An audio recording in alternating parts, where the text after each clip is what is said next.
Debra Winger had a very successful career in the 1980s and 90s, starring as the lead in several hugely successful movies. And while she was always praised for her talent, performances, and her charm on screen, she was also notoriously difficult to work with on set. Now, whether these many instances were all her fault, or if any were, is a matter of opinion, but it's hard to imagine any actor who is continuously getting into feuds with various co-stars, as well as directors and crew members, is 100% innocent. In this video, we're taking a look at the feuds of Debra Winger and how they may have ultimately caused her downfall in Hollywood. So join Facts First as we present No One Wants to Work with Debra Winger after this. Her first feud was on the set of Urban Cowboy, the 1980 hit movie starring Winger and John Travolta. It was Winger's first big role and ultimately the movie that was her big break. But she could sense right away perhaps she wasn't going to get along with Travolta.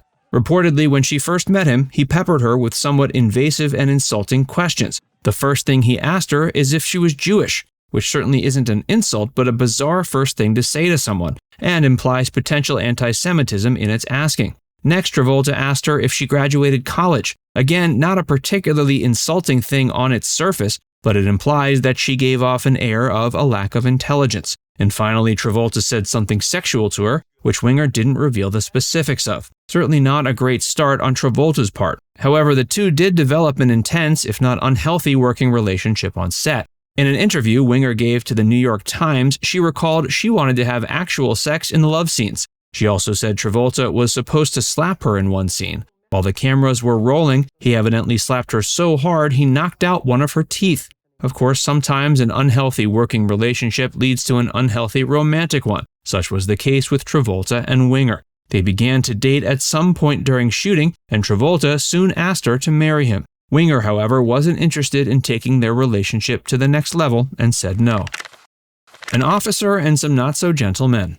Winger's feud with Richard Gere was one of her most famous. They starred together in An Officer and a Gentleman in 1982, and their on-screen chemistry was electric. But reportedly things weren't so great on set. The two had contrasting personalities and reportedly didn't get along. Their co-star Louis Gossett wrote in his autobiography years later that the two tried to stay as far apart from each other as they could on set. And Winger was quoted as saying that acting opposite Gere was like acting with a brick wall. This didn't exactly help her reputation as being difficult on set, though the two later reconciled and don't have bad blood. Winger says the difficulty didn't actually stem from Gere, but from the folks behind the camera. She has said that director Taylor Hackford and the film's producers treated her horribly. She likened them to pigs and said she was humiliated and objectified during the shoot. She singled out producer Don Simpson, saying he reportedly says she was not affable enough to play the part.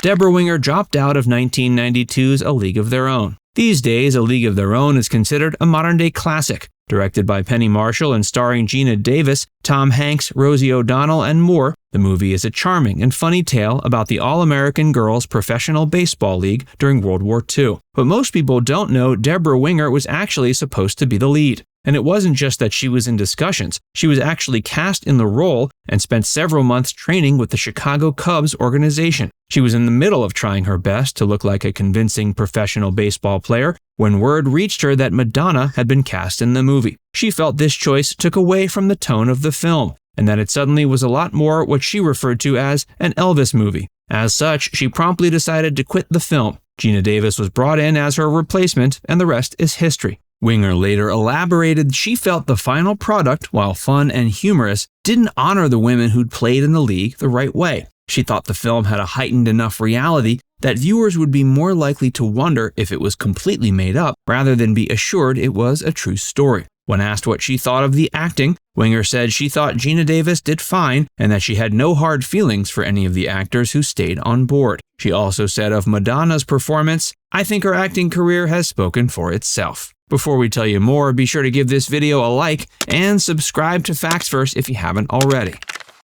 The Shirley MacLaine feud. Perhaps none of Debra Winger's on-set feuds are more famous than the one she had with Shirley MacLaine on the set of Terms of Endearment. For starters, the two had vastly different personalities and senses of style. MacLaine recalled being taken aback when she showed up on set with fur coats and glamorous movie star clothing, because she felt her character would wear that kind of attire, and she was taken aback when Winger showed up in a miniskirt and boots. But their differences cut deeper than just clothing choices. Winger was apparently quite outgoing and stubborn on set, while MacLaine was more laid back and quiet. The director James L. Brooks commented that on set no one could quite grasp their relationship, and that included Shirley and Debra. For her part, Debra felt their differing personalities were what made them connect so well as a mother and daughter pair on screen. But she admitted it was a very gritty way for them to work, and the studio assumed they were nuts. In MacLaine's autobiography, she recalled that she didn't appreciate Debra's tone and demeanor. She told of a time when Winger yelled at her to, quote, "get over here," when Shirley needed to hit her mark, aka where to stand for the next shot. MacLaine said she responded to Winger that, as a seasoned actress, she certainly was familiar with how to hit a mark on set. And then in response, Winger said, "How's this for a mark?" and promptly farted in MacLaine's direction. In more recent times, Winger has admitted to there being a rift between the two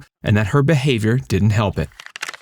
Is sexism at play? From her years of feuds with co-stars and people behind the camera, as well as her antics on set, Winger has gained a reputation for being difficult to work with, but she maintains there was a layer of sexism built into that label. She points out that if a man had done some of the same behaviors as she had on set and during production, he wouldn't have been labeled difficult. Instead, he would be called a perfectionist and praised for being an independent thinker and for expressing himself. She points out this is a classic double standard women in Hollywood have to constantly deal with. And she's not alone in thinking her reputation is at least somewhat unfounded. James Bridges, who directed her in Urban Cowboy, pointed out that while they had disagreements on set, Debra has excellent instincts. Not only that, but she pushes back when she thinks her instincts aren't being heeded. Bridges pointed out that when Debra disagrees with you, it's not something personal. He recalled to the New York Times a fight he'd had with Winger where she refused to act in a scene and production had to be shut down. Bridges says he was furious at first, but re-examined the scene in question and realized Debra was 100% right.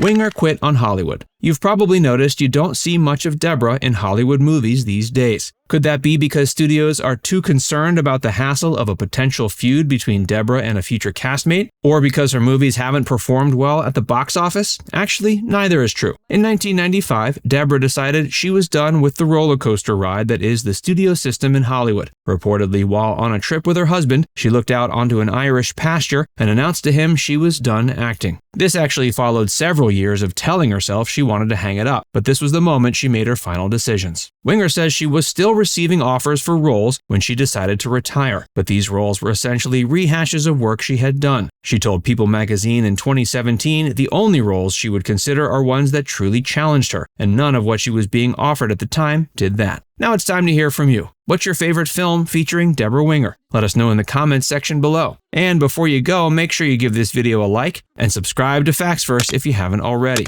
Click the bell icon to stay updated on all our latest content.